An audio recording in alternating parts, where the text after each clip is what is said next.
Today we're going to talk about something near to my heart, and those would be organic wines. And I think it's a huge subject. We're just going to simplify it and sort of put it in perspective that we're thinking more about what we eat. So when you go to the farmer's market, you buy from a stand that you have been been loyal to for years because you know how they farm. They don't have an organic label on their fruit, on their vegetables or their fruit, but we know what they're doing. So that's the same thing with wine. So I like to choose wines that come from families that have stories, family owned and operated wineries where there's the least amount of manipulation that you could imagine.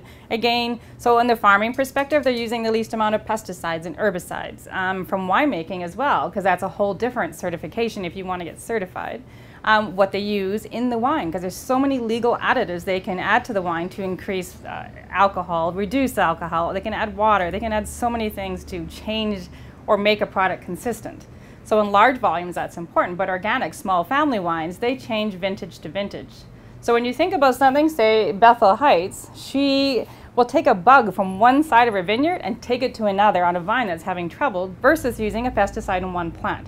Pretty cool lady, so I think she's really worth trying her wine. She has some reds and whites. This is her Pinot Blanc. Then also, this is a popular wine. It's called Pacheco. Also organic, grown organically, and the winemaking's organic. And on this one, you can see it has a certification on the label. You know that it meets the standards of that country for winemaking. It's still a smaller production, and again, with a label on it. But don't be afraid to try something like this guy's Secretory, South Africa. Yeah, I mean, this is a guy that farms with his children. They have animals to eat the weeds between the vines. He's organic. We know him. We know how he farms. So it's fun to follow a person versus following a huge winery. Then one of our favorites is Tyler Halton. He's from Okanagan Falls in BC. He adds nothing. Very small, the tiniest little wine room if you've ever been to it. And he does everything himself, 2 guys, and he does the least amount of manipulation as possible. So again, he's also organic.